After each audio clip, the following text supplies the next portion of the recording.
Cette émission vous est proposée avec la participation de Epitech Digital.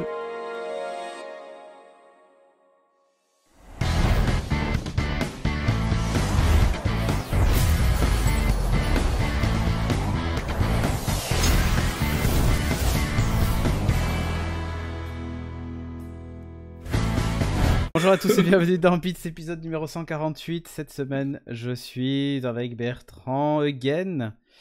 Bonsoir. J'espère que tu vas bien.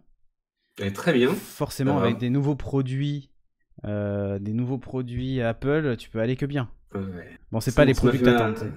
Ça m'a fait ma fin d'après-midi. Bah oui, tu m'étonnes. Tu te dis, oh, ça y est, ils l'ont fait. C'est bon. J'attends maintenant juste les tags. Les tarifs? Non, les tarifs, ils y sont. Non. Les petits GPS. Les tiles, pardon. Ouais, J'avais pas compris ça. Eh oui. Bon, j'espère que la chatroom va bien pour ceux qui nous suivent en direct. Donc, comme je disais, épisode numéro 148, on va discuter de pas mal de choses, hein, mine de rien. Il se passe quand même des trucs. Au programme, donc, on va parler des news. Donc, on va avoir un petit dossier sur le fameux traçage de la population, puisque ça y est, la Quadrature du Net et d'autres s'en mêlent. Ouais. Donc voilà. Et ensuite, on a aussi une petite sélection de la semaine, comme d'hab, avec une petite recommandation. Voilou. Bon, bah sur ce, je te propose qu'on démarre tout de suite avec la première news. On attaque ? Ouais. Non, attends. Avant, pour nous soutenir, tipeee.com/STD Renegade et le Twitch Prime, évidemment. Accessoirement, vous avez vu que nous avons un sponsor pour Bits, Epitech Digital. Je ne les connais pas, mais c'est des gens très bien.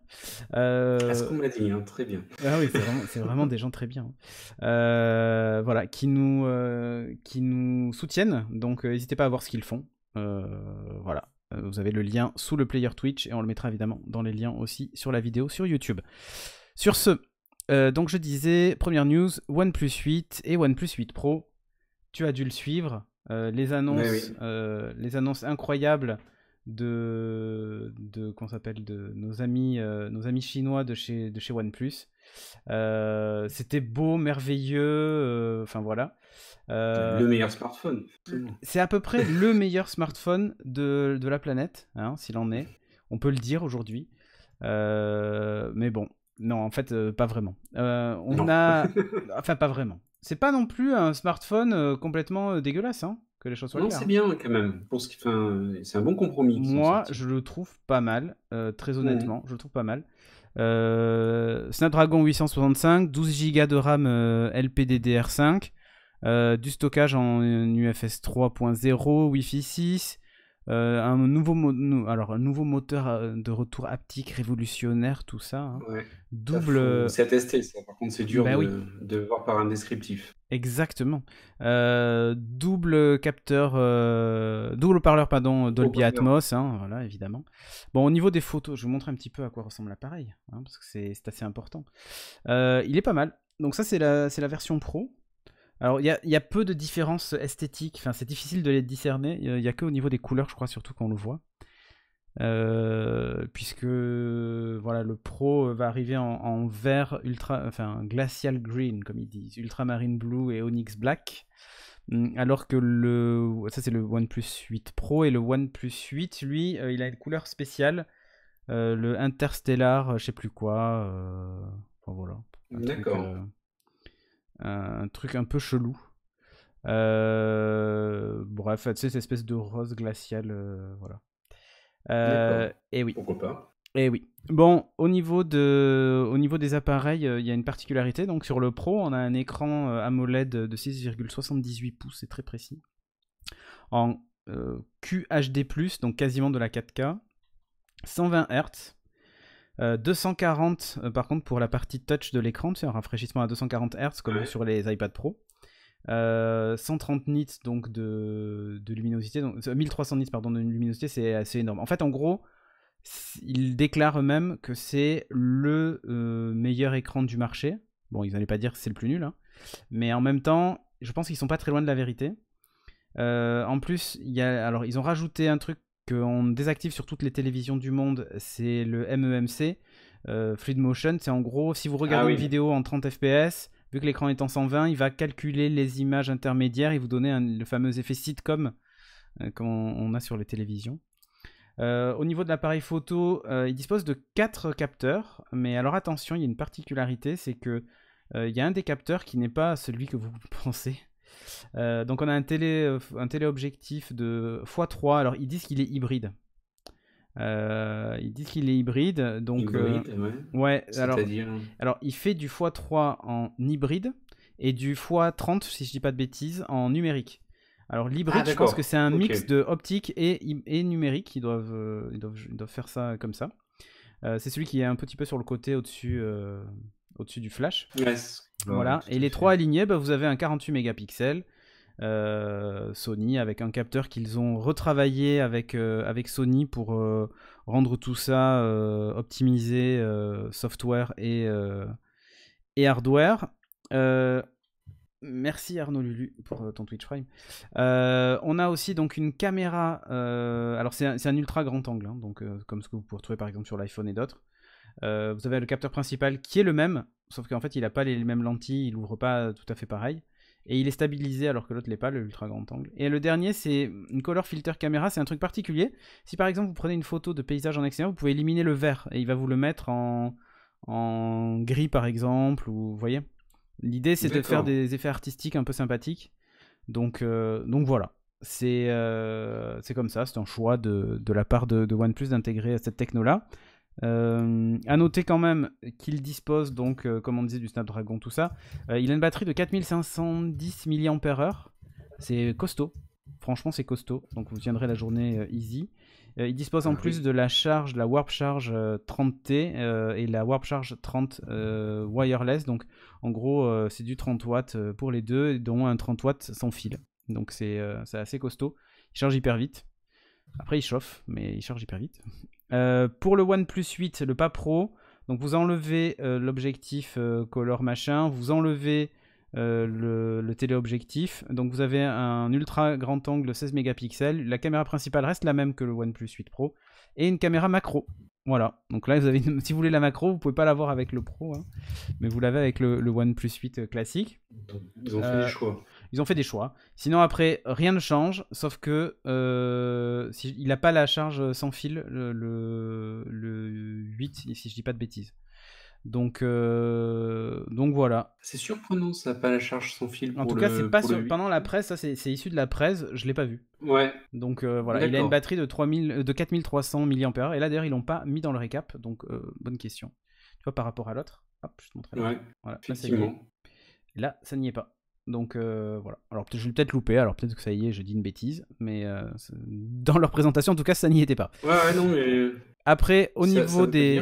Ouais, oui. C'est surprenant ça. Après, au niveau des prix, le OnePlus 8 en 8 Go de RAM, 128 Go de stockage, démarre à 699 €. Donc 700 €, ça tape fort pour l'entrée de gamme. Ouais. Le OnePlus 8, 12 Go de RAM, 256 Go de stockage, est à 799, donc 100 € de plus. Et si vous voulez les versions Pro... 100 € d'écart, ouais. Ouais, si vous voulez les versions Pro avec l'écran 120 Hz, parce que je ne l'ai pas dit, mais l'autre c'est un écran 90, avec quelques concessions, donc. Donc le Pro, si vous le voulez sans concession, donc avec tout, vous avez toujours un 8 Go de RAM, 128 Go de stockage, mais cette fois il a 899, donc 900. Et pour pas dépasser les 1000, la version la plus costaud, 12 Go de RAM, 250 Go de stockage, est à 999 €. Il est toujours à moins de 1000. Effectivement, prix psychologique. Donc les précommandes débutent dès maintenant et commercialisation officielle le 21 avril. Bon, honnêtement, OnePlus a changé de braquet. Ils font un appareil qui est digne d'un Samsung Galaxy S20 en termes de design, de qualité de fabrication. On doit être très très proche. Il a un écran voilà, qui est juste top. Le souci, je trouve, c'est qu'on a perdu la philosophie de base de OnePlus, qui était les flagship killers à un prix juste, un prix serré. Ouais. Rappelez-vous le premier OnePlus, dos en céramique, tout ça machin, on disait wow, c'est génial, c'est novateur. Ils avaient en plus un système de vente qui était sur invitation, c'était des quantités limitées, enfin bref, il y avait tout un tas de trucs qui faisaient que forcément on se retrouvait avec des téléphones en petite quantité mais pas cher. En gros, il y avait vraiment ce côté un peu élitiste. Si t'avais pas une invite, tu pouvais pas l'acheter. Enfin, c'était compliqué. Là maintenant c'est devenu le grand public, mais on en vend des pelletés et tout ça, mais par contre le prix lui il a complètement flambé. Déjà moi je me suis arrêté au OnePlus 6, et déjà je trouvais qu'il était assez cher. Et quand on regardait, OnePlus 5 il était aux alentours de 500€, OnePlus 6 il était aux alentours plutôt de 600€ au prix de lancement. Le OnePlus 7 on était aux alentours de 700€, le OnePlus 8 la moyenne est à 800€. Voilà, à peu près. Donc là, je trouve que en termes de prix, après ça va baisser en prix, hein, mais en termes de prix de lancement, c'est quand même costaud. Et à ce prix-là, j'attends un téléphone vraiment haut de gamme. C'est-à-dire que si je mets 1000 balles dans un téléphone, je veux pas un téléphone... Si tu veux, je peux excuser des choses à un téléphone à 600 ou 700 balles, ou même 400 balles, tout OnePlus qu'il est, même si, tu vois, il y a des problèmes de driver, de soft, de tout ce que tu veux. En termes de spec, il est costaud, tu sais qu'il va être mis à jour et tout ça, ça va. Mais par contre, quand tu te retrouves avec un téléphone à 1000 balles, tu pardonnes pas grand-chose. Donc moi je leur souhaite de... Ça me fait penser un peu à Xiaomi aussi qui a augmenté bien ses sûr, prix sur les mais bien sûr, les Xiaomi les derniers ont augmenté. Là, Par contre il reste sur 5% de marge. Ouais. Et si tu regardes les specs, on est à peu près à ce que fait OnePlus. Il y a des différences quand même, mais on est à peu près à ce que fait OnePlus pour des prix qui, bah voilà, c'est à peu près dans la même eau, hein, à peu près dans la même gamme, sauf qu'on sait que les Xiaomi ça baisse très très vite parce que ça c'est des prix conseillés de départ. Les OnePlus ils ont tendance à baisser mais un peu moins vite. Ouais, donc moins vite, je suis d'accord avec toi. un petit peu moins vite, contrairement aux Samsung qui s'effondrent très très vite parce qu'il y a une énorme demande aussi sur les Samsung, donc je pense qu'au bout d'un moment, une fois qu'ils en ont vendu des caisses, ben, ils peuvent se permettre de baisser les prix. Mais voilà, dans l'ensemble, je trouve que le positionnement tarifaire là, quand tu vois qu'on arrive à 1000 balles pour la version haut de gamme de 156 Go, je trouve que ça fait mal. Voilà, 900 ou 1000 balles pour un OnePlus. J'ai moins l'habitude d'avoir ça en fait en termes de positionnement exactement. tarifaire. Alors après, on peut pas se plaindre parce que OnePlus a tendance à faire énormément de mises à jour. Il y a un gros suivi logiciel sur les dernières versions Android et tout ça. Il y a une grosse communauté autour. Donc ça, on est plus quand on achète un OnePlus, on sait qu'on va le garder longtemps. Par contre, le souci, c'est moi, j'espère qu'il ne vieillira pas mal, quoi, en fait. À 1000 balles, je m'attends à ce qu'il vieillisse pas mal. À l'époque, quand j'avais acheté le OnePlus 6, je m'étais dit, ça me coûte la moitié du prix d'un iPhone. Donc si jamais j'ai un problème, c'est pas grave, au pire j'en rachèterai un d'une autre marque ou peu importe, tu vois. Je me disais, c'est pas très grave. En gros, pour le prix d'un iPhone, j'ai 2 OnePlus, tu vois. Sauf que là, bah c'est plus le cas. C'est-à-dire que pour le prix d'un OnePlus, bah, j'ai un iPhone. et j'en attends au moins la même longévité, le même SAV, enfin, parce que quand tu payes 1000 balles d'un smartphone chez Apple, tu sais ce que tu as derrière. Quand tu payes 1000 balles un smartphone chez OnePlus, je sais pas ce que je vais avoir derrière, en fait. Voilà. Après, chez Apple, ce qui est aussi intéressant, donc les mises à jour, tu en as parlé parce que même OnePlus fait cet effort-là. Oui, OnePlus fait cet effort-là, mais derrière, le SAV. Ouais, et puis le SAV. Si j'ai un problème avec mon OnePlus, je le laisse pendant combien de temps Qu'est-ce que... Voilà, c'est juste ça. Autre point, je sais pas si tu as vu, moi j'ai regardé les vidéos qui déballaient les produits. OnePlus, c'est tellement intéressant. Et donc à l'arrière de la boîte, en fait, ils te mettent en gros un sticker avec marqué Android dessus.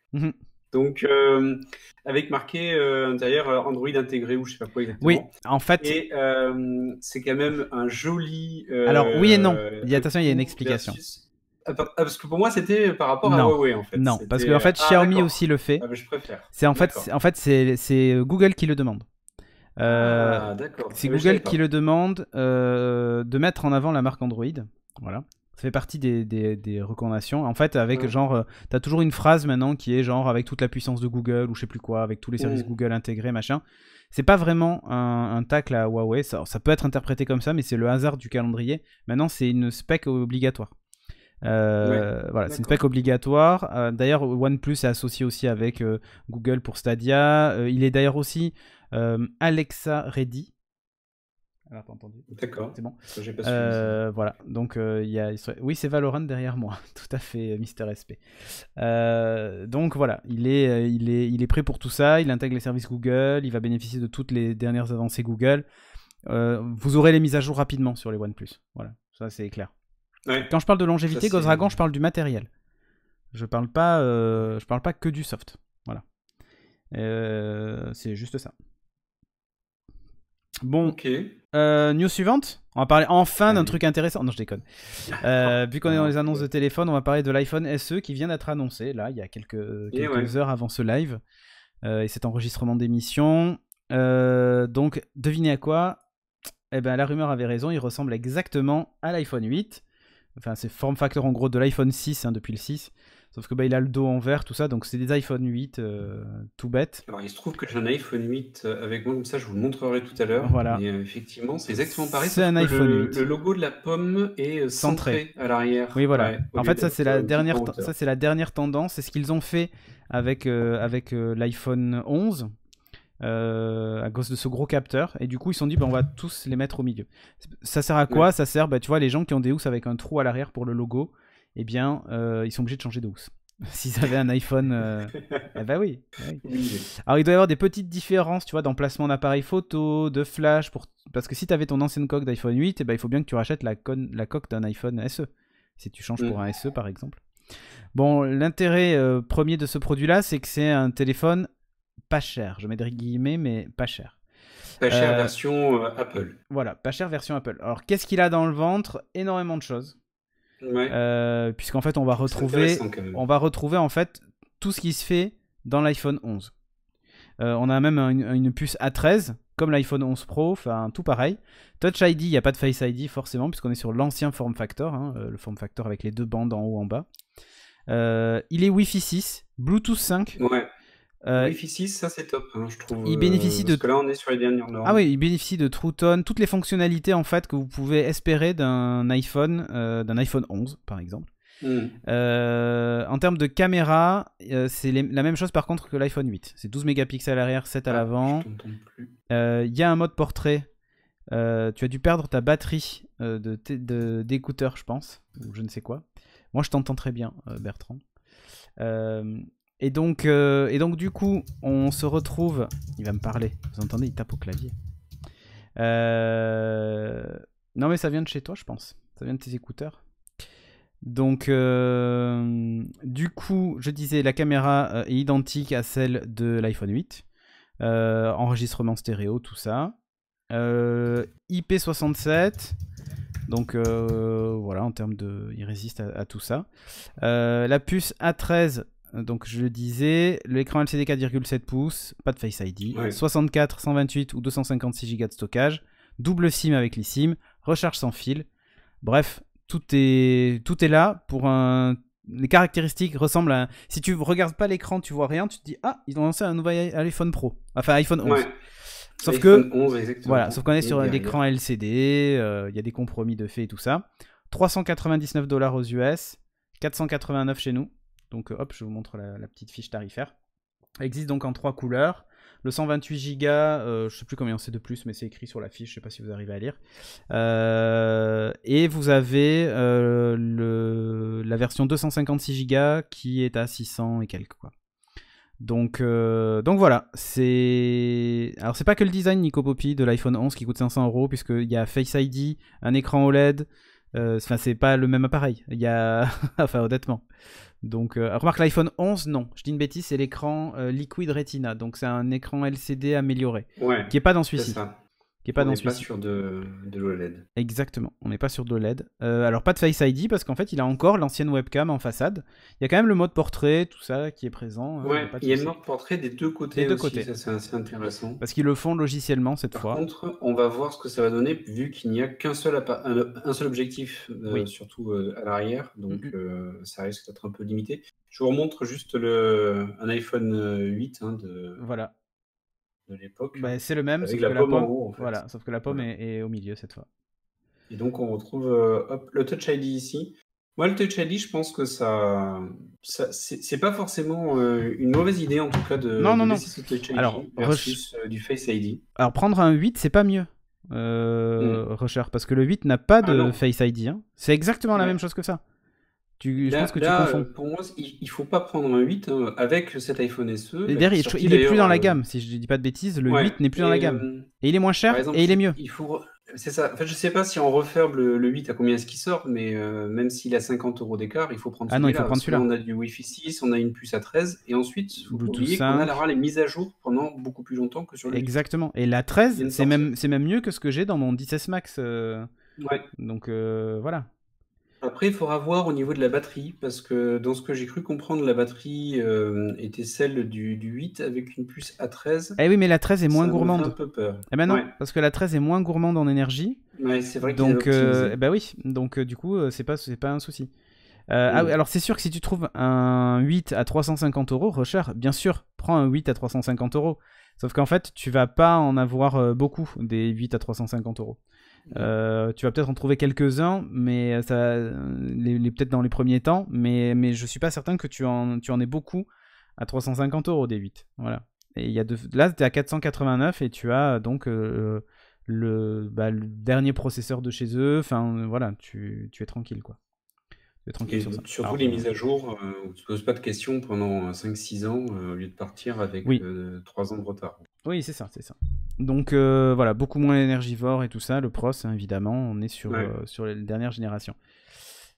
Fnac iPhone 8, 295 €. Ah bah écoute, go. Effectivement, un iPhone 8 à 295 oui. €, il faut C'est vrai pas, que faut pas je hésiter. pensais pas que c'était si bas. Pas hésiter, parce que je pense qu'ils doivent vider les stocks. C'est ce que je dis, Ouais, en fait. sûrement. Là, dans un premier temps, effectivement, ça vaut le coup de vider les stocks de iPhone 8 si vous cherchez à changer d'iPhone. Mais une fois les stocks vidés, enfin, même d'occasion, ça va être compliqué de. Enfin, honnêtement, j'arrive pas trop à justifier le truc. Surtout que l'iPhone 8 maintenant commence à se faire vieux technologiquement parlant, quoi. Donc bon. Faire iPhone 8, tu tiens une journée difficilement au niveau batterie, hein, par exemple. Hein. Ouais, c'est vrai. Tu tiens difficilement, alors que celui-ci, normalement, ça devrait être quand même mieux. Ben, c'est ça. S'ils ont bien réussi l'optimisation, ça serait le J'ai cas. pas trop de doute. Moi, je suis assez content du mien, honnêtement. Alors, c'est un 10S Max, mais j'ai un écran plus grand et tout ce que tu veux, une batterie aussi un peu plus grande. Mais dans l'ensemble, je suis assez content de la tenue de ma batterie, quoi, en fait. Donc, voilà. Oui, je comprends qu'il est plus performant, mais quelqu'un qui cherche un tel pas cher, prend pas un SE, mais un 8. Quelqu'un qui cherche la perf, prend le SE. Il est pas, le 8 en fait est pas performant en fait. Le 8 est quand même un téléphone performant. Mais il sera clairement. Ouais. Simplement, le 8, tu as encore 4-5 ans de mise à jour de l'OS. Tu vas arriver sur iOS du coup 18 ou 19. Et après, c'est fini quoi. Et surtout, tu rinceras la batterie beaucoup plus. Oui, mais un 8 Plus, c'est pas comparable, Roxy Juju. Parce que le 8 Plus a une batterie. Alors, déjà, non, mais le 8 Plus, en fait, il tient mieux. Parce qu'en fait, il a une plus grosse batterie. C'est pour ça qu'en fait, à chaque fois, sur les smartphones, je prends toujours ceux qui ont les grandes batteries. Et du coup, les grands formats. Parce que je sais que l'iPhone 10S, par exemple, tient moins bien qu'un iPhone 10S Max. Et moi, avec mon usage, en tout cas, il y a une vraie grosse différence. Donc c'est pour ça que j'arrivais. Alors maintenant, c'est plus trop le cas. Je sais pas pourquoi d'ailleurs, mais je dois réinstaller une app qui consomme plus. Mais j'arrivais facilement, moi aussi, à tenir quasiment 2 jours avec mon 10S Max. Donc voilà, c'est encore une fois. En plus, ça dépend vraiment de l'usage de chacun, si vous captez bien le réseau, tout ça. Enfin bref, ça dépend de plein de trucs et de l'usage que vous en avez. Je parle pas des gens comme nous, la cible du SE sont pas ceux qui cherchent à avoir les dernières mises à jour, les derniers procs, derniers tech, etc. Je comprends pas la cible. Bah, en fait, pour Apple, le marché de l'occasion n'existe pas. Donc voilà. C'est-à-dire que si tu cherches un téléphone neuf pour avoir ta garantie 2 ans, machin truc, quand les stocks de 8 seront vidés, eh ben, il restera plus que ça. Donc voilà. Et je pense qu'ils vont en vendre des palettes du SE. Mais déjà, le précédent avait bien marché sur le SE. Après, là, celui qui avait bien fonctionné, c'est le XR, qu'ils avaient vendu par palette. Ouais. Et là, on est quand même la gamme juste en dessous du XR. Bah, c'est intéressant et c'est un bon moyen aussi de faire rentrer. Le XR est toujours dans la gamme. Hein. Oui, tout à fait. Le 10R, on dit d'ailleurs, je crois, est toujours dans la gamme. Le 10R est toujours dans la gamme et il démarre à 700 €. Voilà. Donc il faut compter un peu plus de 210 € de plus pour avoir le design full screen avec Face ID. On va enchaîner. On va enchaîner avec les rumeurs iPhone 12, du coup, et autres. Donc, je te laisse en parler.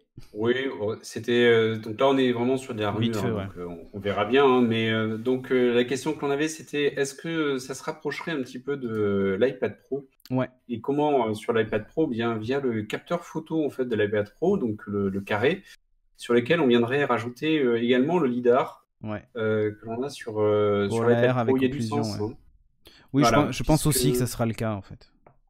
Puisque là, c'est ce qui permettra d'avoir la partie AR exactement avec une plus grande précision. Et ils veulent développer leur gamme AR. Bon, on attend tout. Par contre, ça veut dire la disparition soit du grand angle, soit du capteur principal, soit du téléobjectif, tu vois. Donc c'est un peu compliqué. Ouais.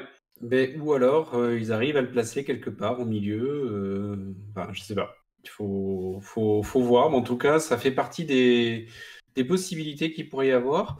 Et après, on avait d'autres hypothèses, en tout cas, dessus. Et dans les hypothèses, on a le fait que on pourrait avoir un changement de design. Alors attention, calmez-vous, on n'est pas sur un changement. Oui, mais c'est les fameux. Non, mais c'est les bords plats comme sur l'iPad Pro. Exactement. Sur, voilà. On reprendrait le design de l'Apple Pro. Avec donc un changement de style qui se rapprocherait beaucoup plus. Les tranches donc plus plats, les bords à l'arrondi qui seraient redessinés.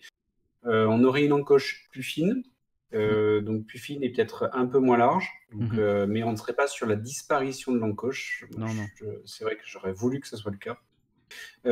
L'écran serait peut-être moins bombé et en gros on se rapprocherait plus du design de l'iPhone 5. Ouais, tout à fait. C'était bien, moi j'adorais l'iPhone 5. Intéressant. J'ai adoré l'iPhone 5. C'était très bien vu. Et dans les autres rumeurs, on aurait également une diagonale d'écran qui serait légèrement augmentée. Donc aujourd'hui, c'est 6,5 pouces max, peut-être un petit peu plus. Ouais, le fait de ne pas avoir d'écran bombé, peut-être que oui. Ouais, tu vois que ça peut être. Et puis peut-être si tu arrives à affiner un petit peu le Face ID, essayer de le cacher un petit peu plus en haut, bon voilà, peut-être que tu peux essayer de faire en sorte d'avoir un écran un petit peu plus grand à voir. Ouais, tout à fait. Après, dans les autres rumeurs, on aurait un remplaçant donc, de l'iPhone 11 qui pourrait avoir maintenant 2 versions, avec une version Plus et une version standard. Ce qui voudrait dire 4 iPhones lors de la rentrée de septembre, si c'est maintenu en septembre, avec donc les 11 et 11 Plus et la gamme Pro. Pas 12, tu veux dire, avec, parce qu'on est au 11. Ouais, pardon, oui, on est au 11, donc ça serait le 12 et le 12 Plus, et on pourra avoir dans ce cas le 12 Pro et le 12 Pro Max, donc ça ferait 4 iPhones pour le prix contenter tout le monde. Ouais, c'est ça. Non, après, au niveau des rumeurs, il y avait effectivement nouvelle Apple TV éventuellement. Moi, j'ai entendu ça. Ouais. Ça serait sûrement hein, dans la suite. Pour moi, on n'est pas par contre sur une Apple TV 8K. Il n'y a pas de. Ah non. Je pense que ça va être intégration de Wi-Fi 6, des améliorations de ce style. Exactement. Ouais, tout à fait. Voilà. L'autre rumeur aussi qui arrive, donc je ne sais pas si c'est une rumeur ou si c'est un souhait de pas mal de personnes, ça serait un nouvel HomePod, mais une version mini en fait de la même chose divisée par 2. Ouais, c'est ça. Sans doute moins bon le même design, mais plus petit. Ouais. Donc, et sûrement moins cher aussi, parce que clairement ça fait un bid, hein, l'HomePod, donc il faut arriver à relancer. Il n'y a pas de raison qu'il ne soit pas sur cette gamme-là.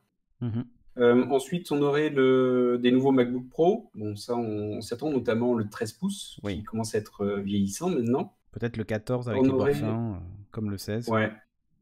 On aurait les renouvellements également des iPads, mais des iPads non Pro cette fois-ci, puisqu'on a eu là les nouveaux. Pourtant, c'est vraiment des très très bons iPads. Hein. Je vous jure, c'est au prix où ils sont, 389 €, je crois, le prix d'entrée. Ça vaut vraiment le coup, compatible avec le Pencil, avec les derniers procédés A12 dedans, je crois A12X, donc c'est juste ouf quoi en termes de perf et tout ça pour ce prix-là. Au niveau des tablettes, ils ont tué le marché. Hein. Là oui, clairement. Et je trouve que l'iPad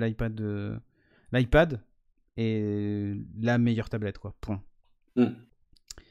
Point. Autre possibilité, on devrait avoir aussi un rafraîchissement de l'iMac, parce que mine de rien, ça fait un moment maintenant qu'on n'a pas eu de nouveautés dessus. Et j'en parlais au début de l'émission, mes fameux AirTags que j'attends. Donc je ne sais pas quand est-ce qu'ils vont finir par l'annoncer, mais on ne fait que en parler, mais ça n'arrive toujours pas. Ça, tu l'attends, hein? Voilà, donc ce que je disais, les tiles, en fait, donc le concurrent, en fait, mes versions AirTags sont des petits, boîtiers qu'on viendrait clipser sur les objets pour arriver à les retrouver. Ils seraient géolocalisés et potentiellement même en AR, on le verrait dans la pièce en passant son téléphone. Enfin, il y avait plein de concepts là-dessus. Tout à fait. Tout à fait, tout à fait. On enchaîne avec Facebook, qui est... alors, toujours le titre, toujours plus long. Poursuit en justice une société qui a favorisé la diffusion de pubs mensongères. Ouais. Eh oui. En fait, je ne sais pas si vous étiez au courant, mais en fait, Facebook a développé des outils qui permettent de lutter contre en fait, des publicités et des contenus qui seraient illicites. Ou trompeurs en tout cas. Et donc, à chaque fois que vous mettez une annonce, il passe dans ces outils et il s'assure comme ça que ce que vous diffusez n'est pas une arnaque. Et il y a une société qui s'est fait une spécialité qui s'appelle LeadClock. Et son but, en fait, c'est de faire en sorte que Facebook, lorsque vous venez déclarer votre publicité, ne voit pas en fait les serveurs qui sont derrière ou autres. Donc, créer quelque chose d'assez opaque au serveur de Facebook. Et ainsi de ne pas pouvoir voir le type de publicité que vous allez diffuser, et notamment des publicités qui vont être des publicités pour arnaquer les utilisateurs de l'application ou du site Facebook. Donc, et c'est en ça où, quand ça a été utilisé de manière massive, et ça a été notamment lors de la pandémie en cours pour le Covid-19, et au-delà aussi, c'était le cas pour des crypto-monnaies, des produits pharmaceutiques, des pilules minceurs, et qui ont utilisé cette société-là avec cette application qui s'appelle donc LeadClock pour pouvoir faire passer ces publicités mensongères et qui étaient clairement des arnaques. Donc, au vu de la masse qui a été générée, Facebook a décidé de porter plainte et de lancer une action en justice pour attaquer l'entreprise en question. Il y a aussi une symbolique là-dessus pour Facebook de continuer à lutter contre tout ce qui est arnaque en ligne, fake news, hoax ou ce qu'on veut, mais aussi de montrer que ceux qui développent ce type d'outils-là ne sont pas impunis, et donc arrêter d'utiliser ce type de méthode aussi. C'est les messages qu'ils font. Non, mais exactement, mais c'est une vraie problématique. C'est une vraie problématique les publicités mensongères et tout ça, c'est très très chiant en fait. Ouais, je parle de Facebook, c'est aussi valable sur Instagram. Ah oui, parce que c'est le même groupe, le système de pub est exactement le même. Voilà. Petite news rapide, et tant qu'on est dans les décisions de justice, voilà. Amazon. On passe à Amazon. Exactement. Bon, ça mériterait un gros débat, mais on va pas le faire. La justice française qui exige qu'Amazon France conduise une évaluation des risques du coronavirus. En gros, le souci, c'est que effectivement, les employés ne se sentent pas suffisamment protégés. Du coup, il y a un des syndicats, en tout cas, qui est monté au créneau en disant on n'est pas protégé, on vend pas que des produits de première nécessité, on se fout de notre gueule. Donc voilà. Ils ont décidé de mettre au tribunal, et effectivement, le tribunal a condamné Amazon en disant qu'en gros, ils n'avaient plus le droit plus que de vendre de l'alimentaire, je crois, hygiène, beauté, hygiène et alimentation. Ouais, c'est ça.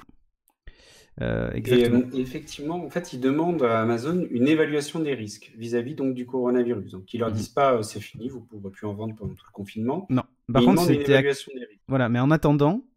Et en attendant, ils bloquent. Ils bloquent. Donc, c'est valable à partir de ce soir minuit, je crois. Ouais. À partir de ce soir minuit, voilà. Et donc, Amazon a aussi évidemment riposté en disant qu'ils n'étaient pas d'accord. Ils vont sans doute faire appel aussi du truc et tout ça. Mais oui, l'affiliation PLS, c'est ça qu'ils veulent faire. C'est clair. Et pas que. Mais en gros, ils menacent aussi, eux, de fermer. De fermer complètement. Et de dire, c'est pas grave, on va mettre tout le monde au chômage. Allez, bisous.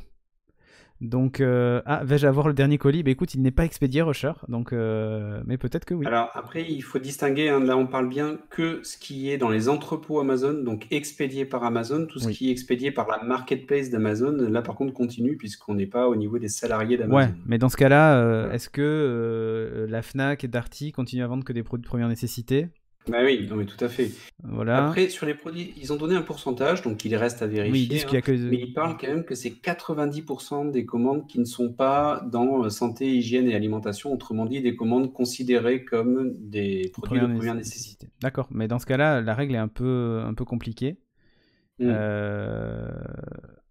Donc la règle est un petit peu complexe à comprendre aussi parce que 90% de crevards.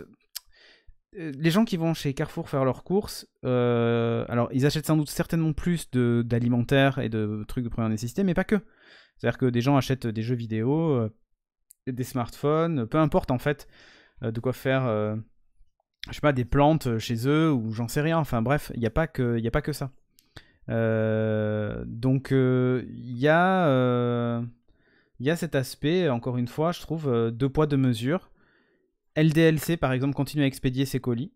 Il faut un minimum de 75 € de commande, mais ils continuent à expédier leurs colis. Matériel.net, c'est pareil. Enfin, je veux dire, c'est un peu facile, quoi. C'est un peu facile. C'est ça. Comme tu dis, il y a matière à débat. Voilà, alors que LDLC, par exemple, c'est pas du tout des produits de première nécessité. Alors peut-être que eux ont mis en place des mesures drastiques pour protéger leurs employés, tout ça, sans doute. Mais honnêtement, c'est difficile à comprendre et on sent le méchant Amazon, encore une fois. Un PC, ça crée la croissance, ouais. Et, alors dans ce cas-là, ils pourraient laisser les PC sur Amazon. Voilà. Donc, enfin bref, c'est un peu compliqué. Ah, mais je croyais qu'on débattait pas dans Renegade Bar, Nico, puis je comprends plus rien à cette émission. Xiaomi, ça c'est intéressant. Xiaomi qui lance les Redmi AirDots S, donc en gros c'est les AirDots que vous connaissez sans doute. Voilà. Des petits écouteurs sans fil True Wireless machin. Qui sont pas mal, hein, honnêtement. Ils ont un gros avantage par rapport aux anciens, par contre, c'est qu'ils utilisent en fait, alors déjà ils sont Bluetooth 5.0 et ils ont la transmission binaurale, c'est-à-dire que plutôt que d'avoir un signal Bluetooth qui va à une oreillette puis qui renvoie à l'autre, ça crée des problèmes d'ailleurs de synchro par moment et tout ça. En fait, ça envoie aux deux en même temps. Voilà.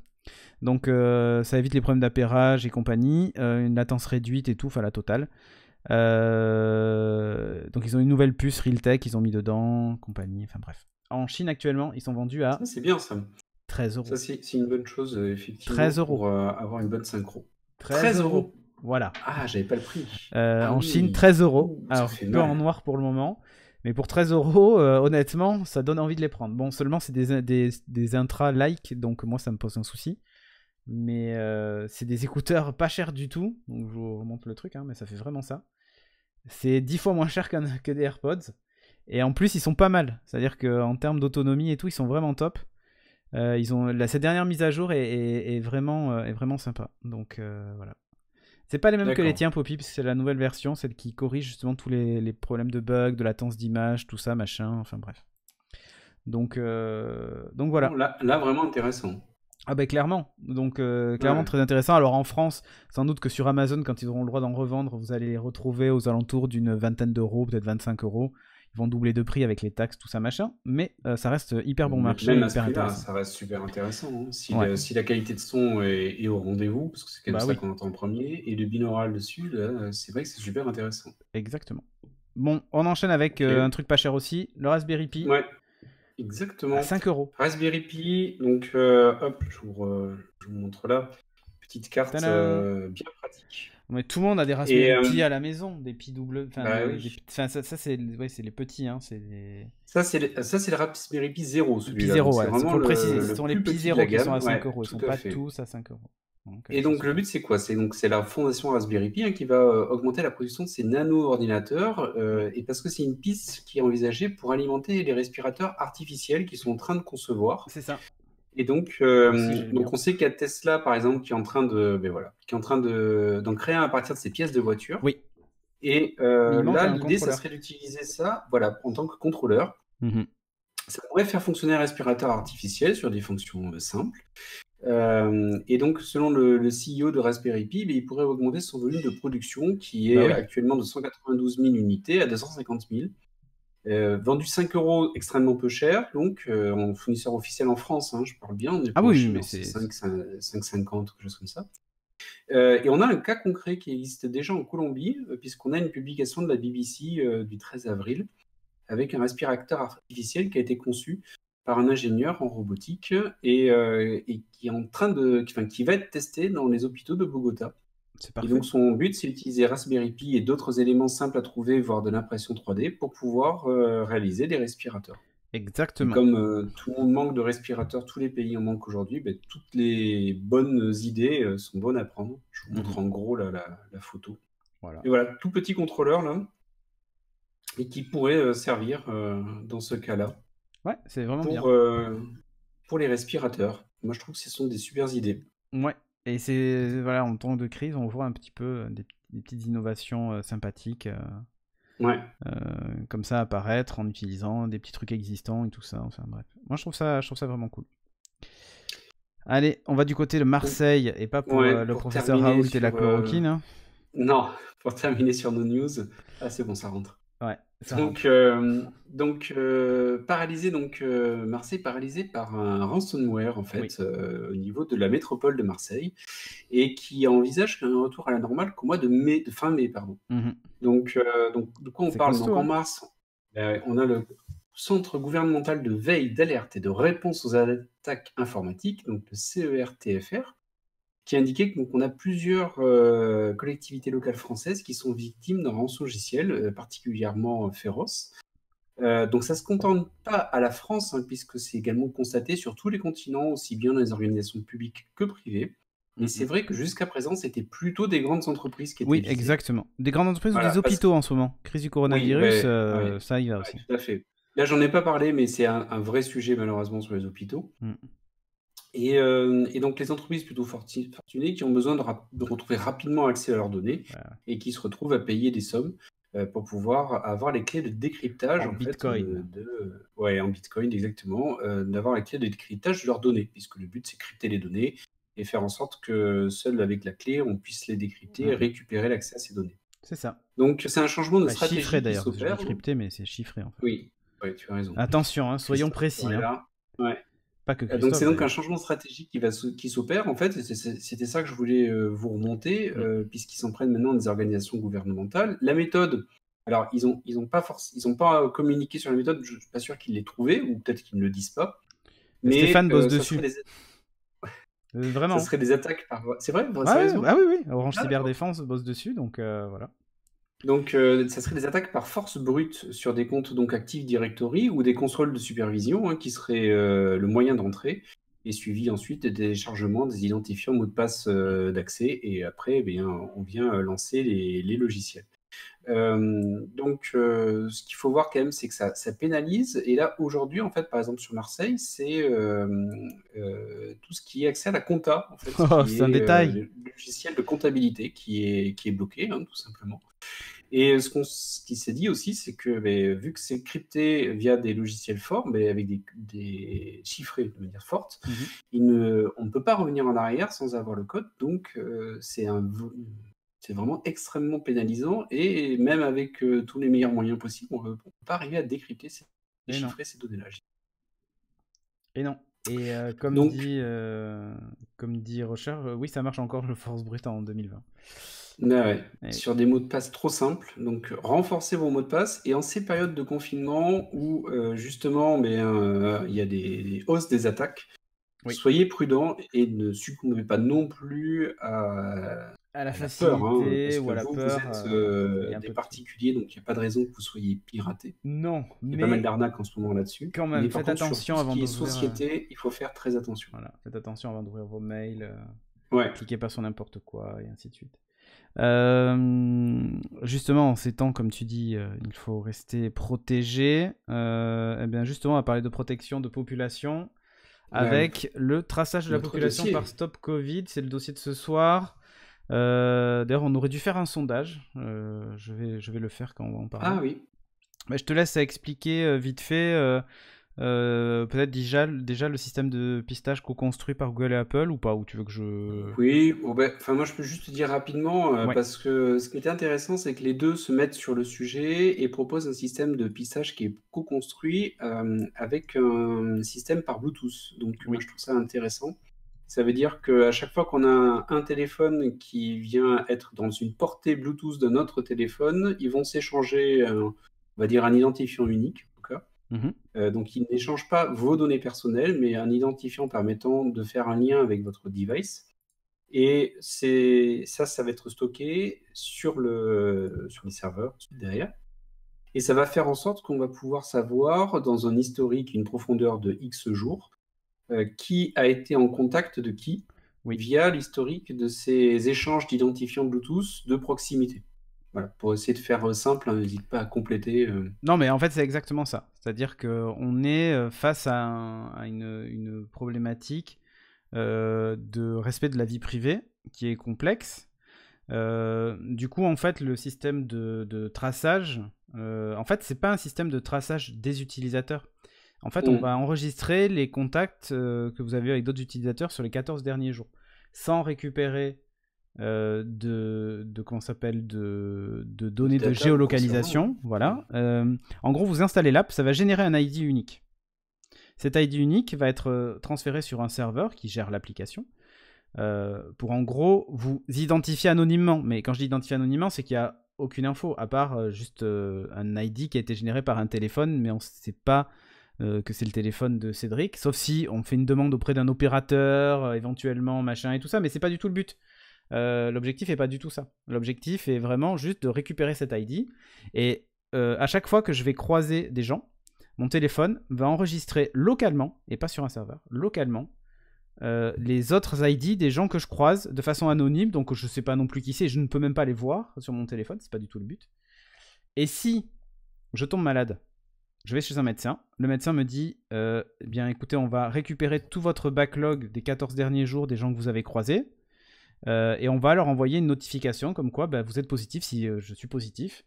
Et du coup, les gens vont recevoir une notif via l'app, d'où la nécessité d'un serveur, vont recevoir une notif via l'app qui dit vous avez été en contact avec une personne qui s'avère être contaminée. Si vous présentez des symptômes, allez faire un test. Voire même peut-être qu'on dira aux gens faites un test. Vous avez été en contact avec quelqu'un de positif, faites un test. Comme ça, si jamais les gens ne le sont pas, c'est réglé. Si jamais certains le sont, on peut couper une branche en fait de contamination. C'est ça l'objectif en fait. Et leur dire restez en quarantaine, vous êtes contaminé, tout ça machin. Donc c'est ça l'objectif. Croiser en Bluetooth, donc à 10 mètres, c'est considéré comme croiser quelqu'un. Non, c'est tout, parce qu'en fait, on va utiliser le Bluetooth Low Energy qui est capable, grâce à la force du signal, de savoir à peu près à combien tu es de la personne. Si le signal est très faible, ça compte pas. Si tu as passé moins de X minutes à côté, je sais plus quel est le timing défini, ça ne compte pas non plus. C'est-à-dire que je croise quelqu'un en voiture, il va même pas backloguer, il va même pas enregistrer son ID. Si par contre, je reste avec une personne dans le tram, plus de 5 ou 10 minutes, bien là, il va backloguer le truc. Voilà. C'est tous les quarts d'heure. Il y a quand même une intelligence derrière. Et là, on parlait donc pour moi, c'est ce qu'il fallait en tout cas. On a Google et Apple qui se mettent sur le sujet. Et ce que je trouve très intéressant, c'est que Google et Apple y vont, mais en utilisant des API, une méthode pour le faire qui est une méthode, on va dire, totalement ouverte et qui n'est pas du tout quelque chose de opaque. Donc, on sait exactement ce qu'ils utilisent comme méthode pour pouvoir le faire. Et c'est la méthode qui permet de respecter le plus la vie privée en fait, des utilisateurs, puisqu'il n'y a aucune transmission de données, aucun accès aux données. C'est ça. Et donc, je trouve que c'est vraiment intéressant de voir deux géants de la tech qui collaborent, en tout cas, pour mettre en place un standard qui est reconnu et qui est un standard qui est vraiment donné comme étant fait pour ne pas pouvoir tracer des individus et amasser des données en fait sur eux, comme on pourrait les avoir avec d'autres applications de tracking, comme fait par exemple Facebook pour savoir où vous êtes, ce que vous faites, avec qui vous échangez ou autre. Donc vous êtes tracé en permanence par plein de sociétés. Ce n'est pas le cas avec cette API-là. Donc dans la chatroom, vous pouvez répondre au sondage, pour ceux qui nous suivent en direct. Si vous ne regardez pas le podcast, ça n'a aucun sens. Vous mettez point d'exclamation non ou point d'exclamation oui si vous souhaitez ou pas installer l'application. Quand le Corona est fini, tu désinstalles l'app. Tout à fait, c'est sur la base du volontariat. En fait, c'est pas intégré à l'OS, c'est juste qu'en fait, ils vont ouvrir l'API de traçage mieux qu'il ne l'est actuellement. En fait, pour le rendre vraiment compatible et interopérable. Aujourd'hui, c'était un peu chacun sa sauce avec les tiles et la géoloc justement des objets que l'on perd. Là, l'objectif, c'est vraiment d'aller un peu plus loin que ça et rendre le truc entièrement compatible. Donc, de rendre le truc entièrement compatible et interopérable. C'est-à-dire que, On va utiliser le même standard, la même façon de partager les infos et tout ça en fait. C'est uniquement ça l'objectif de modifier ces API en fait dans le téléphone. Sachant que une fois la pandémie passée, Apple et Google peuvent très bien désactiver ces accès-là aussi à l'app, qui ne servira plus à rien. Donc, et puis même si ça reste dedans, si tu désinstalles l'app, de toute façon ça ne servira plus. Après, ce qui est un peu, c'est un peu surprenant comme approche, mais tu vas me dire ce que tu en penses, c'est que moi, ça me rassure en tout cas que ce soit des géants de la tech qui mettent en place juste l'accès à l'API. Oui. Et que ça soit pas une application, on va dire, gouvernementale qui naît, imposée, qui est imposée, qui utilise des API déjà natives ou autres, parce qu'on sait que effectivement, ça peut être limité dans le temps et que c'est pas une organisation, c'est pas un gouvernement en tout cas, qui aura une maîtrise totale dessus. Ils sont totalement dépendants de la bonne volonté des constructeurs et des éditeurs logiciels. Et donc, on se dit que ça risque d'être bien encadré, bien borné. Et c'est peut-être pour moi en tout cas une marque de confiance, plus que si c'était le gouvernement qui sortait son application, qui utiliserait la géolocalisation ou autre, où tu te dis derrière, oh là, qu'est-ce qui va se passer s'ils se font hacker, qu'est-ce qui va se passer si demain le gouvernement change, je suis d'accord. Et que le prochain voilà, est moins scrupuleux. Voilà, mais là en fait c'est même pas ça la question pour le coup. Mais alors, effectivement. Alors évidemment, il y a des détracteurs. Alors il y a eu des sondages, un sondage qui dit que 62% seraient prêts à les utiliser, pendant que la Quadrature du Net, elle, dit que seulement 77% de la population dispose d'un smartphone, d'accord, que sur cette proportion baisse à 44% pour les personnes de plus de 70 ans, alors que ce sont parmi les plus vulnérables, sauf que si déconfinement se fait par tranche d'âge, il est possible que les personnes de plus de 70 ans n'aient pas besoin de ça puisqu'elles seront chez elles. Beaucoup de personnes ne savent pas forcément activer le Bluetooth et certaines refusent de maintenir activé en permanence pour des raisons pratiques de batterie ou pour protéger des usages malveillants. Ouais, alors bon, l'usage malveillant du Bluetooth en 2020, voilà. Des raisons de batterie, je peux éventuellement l'admettre, sauf que là on parle d'utilisation de Bluetooth Low Energy, enfin c'est pas, il va pas passer son temps à détecter tout ça. L'histoire de la batterie qui avec le Bluetooth, j'y crois pas 2 secondes. Si t'es connecté à écouter de la musique en Bluetooth, je peux l'admettre qu'il y a une baisse. Si par contre c'est juste je récupère des ID de temps en temps, je caste et tout ça, voilà. Non mais Gemini, je comprends, ton Bluetooth est activé pour ton Bluetooth pardon, est activé parce que tu l'utilises jamais. Ok, ça a du sens, mais tu vas pas économiser 10% de batterie sur ta journée, je te le dis, hein, honnêtement. Et en plus, si tu installes l'app, elle va te dire d'activer le Bluetooth. Donc tu auras juste à dire oui et c'est fini. Ils expliquent que 16% de la population à Singapour a utilisé l'app équivalente, ce qui n'a pas empêché de devoir finalement recourir au confinement. Donc ça prouve du coup que ça ne marche pas. En fait, on va pas l'utiliser dans le même cadre. Ça marche pas s'il n'y a pas une adhésion suffisante au niveau de la population. Et en plus, ça prouve pas grand-chose puisque là, l'objectif, c'est de l'utiliser pour le déconfinement et couper des branches, quoi. En Autriche, ça se passe hyper bien. Et l'Autriche est justement un bon exemple aussi. Donc voilà. Et alors, ils disent que les résultats sont trop vagues. Donc en gros, il faudrait pas le faire. Bon, moi, je suis pas tout à fait d'accord avec ce que dit la Quadrature là aussi sur ce coup-là. La chloroquine, les résultats sont hasardeux. Et pourtant, il y en a plein qui disent qu'il faut l'utiliser. Donc, enfin voilà. Ça coûte pas grand-chose de tester, en fait. C'est pas compliqué. En plus, ce qu'ils expliquent, c'est que se reposer uniquement sur l'autodiagnostic risquerait de faire exploser le nombre de faux positifs parce qu'on n'a pas suffisamment de tests pour voir si les gens ont vraiment le Covid ou pas. Ça aussi, c'est un faux argument. Ok, il y aura peut-être des faux positifs, mais est-ce qu'il vaut mieux un faux positif ou des faux négatifs, tu vois? Enfin... Non, mais je suis d'accord avec toi. Après, il faut arriver à cadrer sur l'utilisation. Moi, je pense que c'est un bon moyen. C'est un levier. Après, ce qu'il dit, c'est que, il n'y a pas de consensus sur la durée et la distance à proximité en justifiant d'alerter une personne en contact. Enfin, je veux dire, c'est des points de détail. Et en fait, ça, c'est les arguments pour dire il faut pas l'utiliser. Enfin, il faut rejeter. En fait, si on cherche, on trouvera toujours un contre-argument. Après, c'est la probabilité de ce contre-argument. Voilà. J'avais lu aussi, par exemple, oui, mais s'il y a quelqu'un qui est dans une pièce à côté avec un mur fin Et donc, le Bluetooth va quand même le détecter. Et donc, or, il sera jamais dans le même air que moi. Et donc, ça compte pas. Oui, bon, ben ok. T'as trouvé le cas, le scénario d'exception qui fait que dans ce cas-là, ça sera un faux positif. Voilà. Il y aura combien de cas? Après, ils expliquent aussi la contre-efficacité sanitaire en disant que les gens vont se sentir en sécurité grâce à ça et du coup porteront plus de masques et tout ça. Ça, pour moi, c'est un faux argument juste pas recevable. C'est-à-dire que tu dis aux gens, si vous avez un masque, vous faites les gestes barrières et en plus vous avez une app qui va vous prévenir, t'inquiète que les gens vont faire les trois. Jamais tu vas te dire, oh ben j'ai une app, le Bluetooth va me protéger du coronavirus. Non, personne, jamais, never. Donc ça aussi pour moi c'est un faux argument.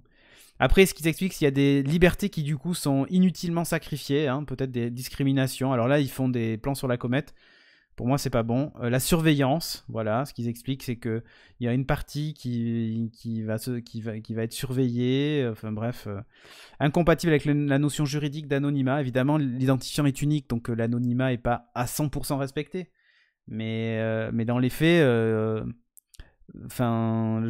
Oui, mais c'est bien qu'un identifiant qui est stocké, qui est partagé, et donc jamais tes données personnelles ne passent sur d'autres devices que le tien, et qui sont stockés.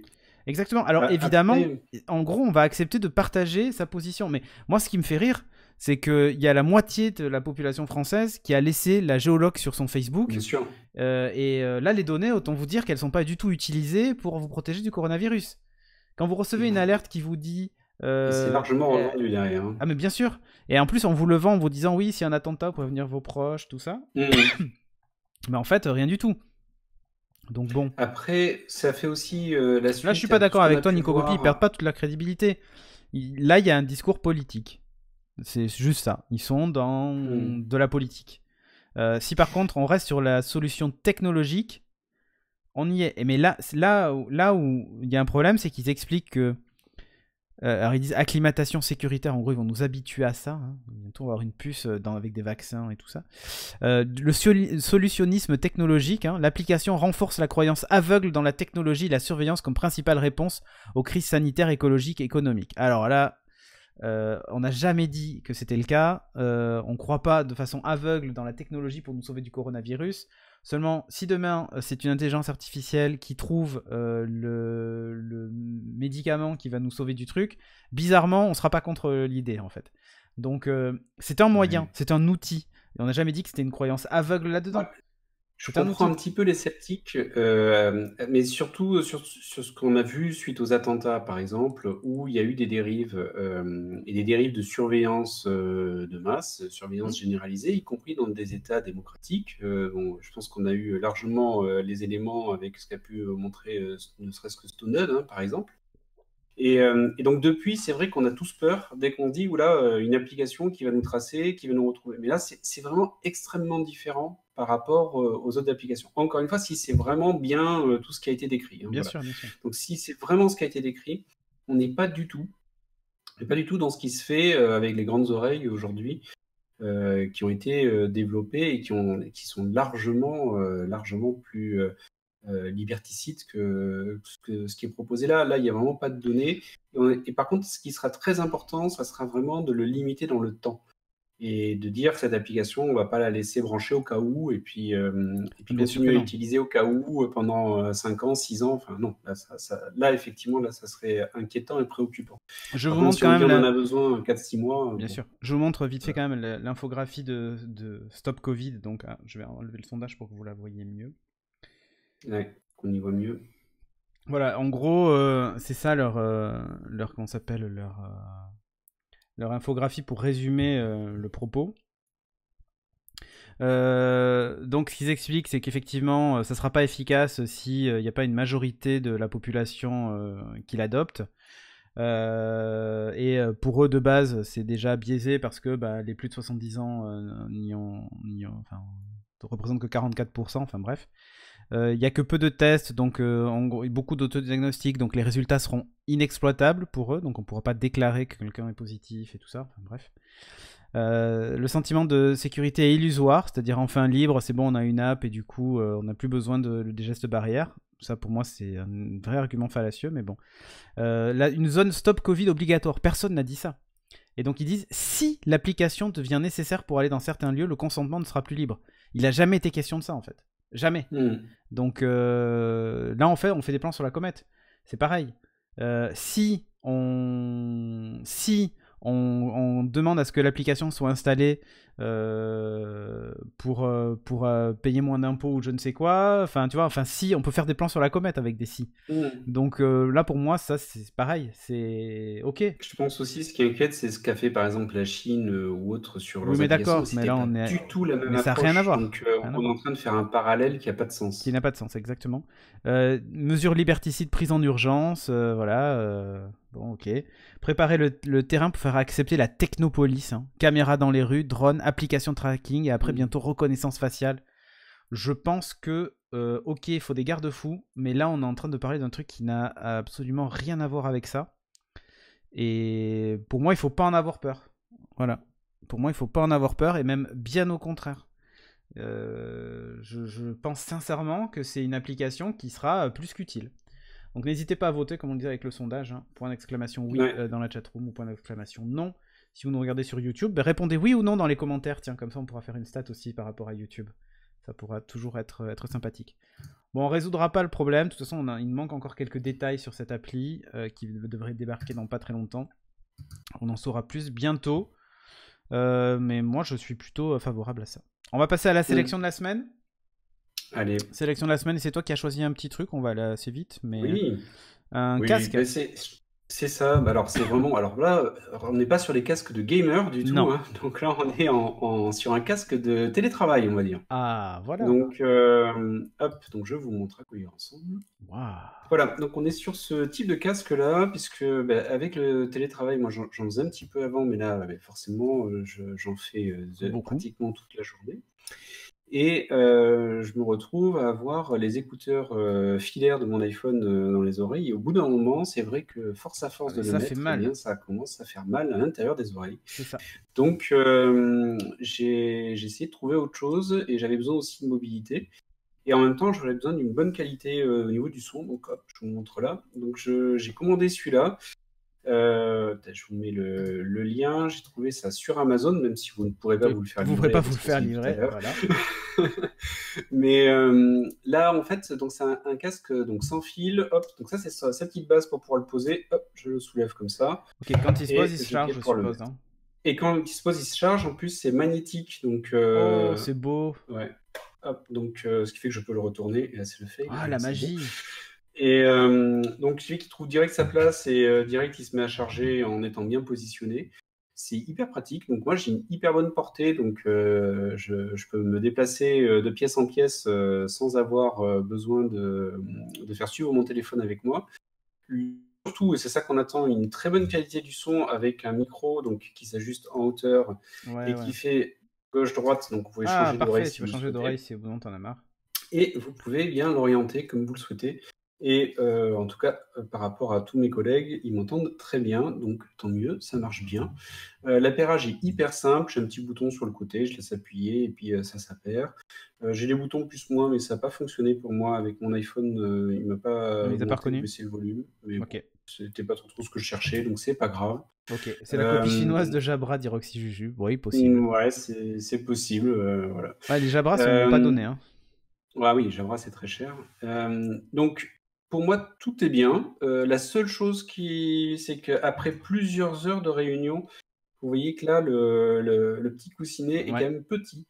Ah, et ça t'écrase l'oreille. Au bout d'un moment, ça m'écrase un peu l'oreille, surtout qu'on a ça de l'autre côté. Donc, j'ai beau essayer de le régler un peu. Après avoir passé 2-3 heures en l'ayant sur l'oreille, là, je commence à avoir mal à l'oreille. Donc, là, c'est là où c'est pratique de pouvoir inverser l'oreille. Parce que comme ça, je change d'oreille.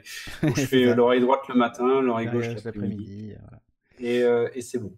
Ouais. Voilà, donc je vous le recommande, petit casque Bluetooth pour le télétravail, surtout en ce moment, vu qu'on est reparti. C'est quel prix ?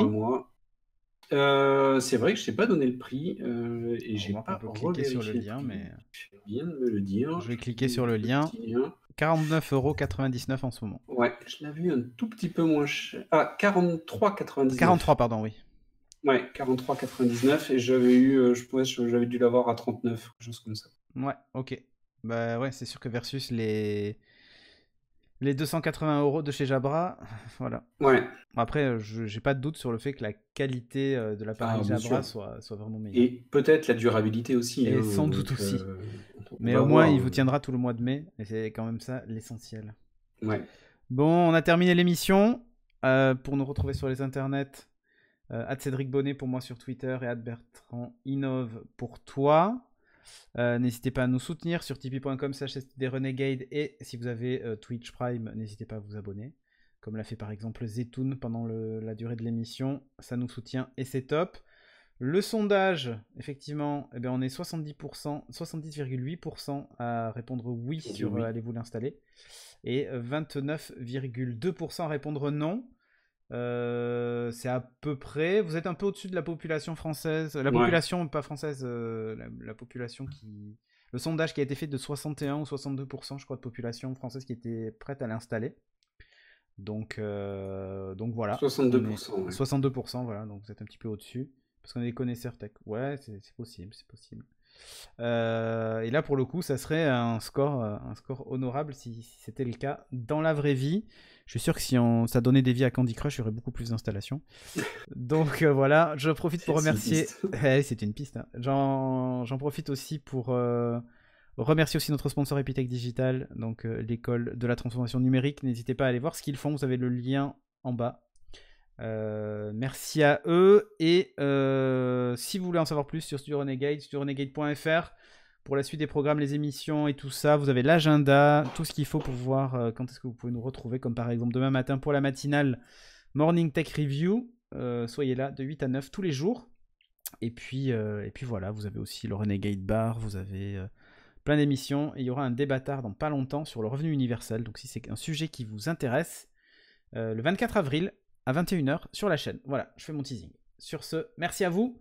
Portez-vous bien. Merci Bertrand. Ciao, ciao. Et merci. Bonne soirée.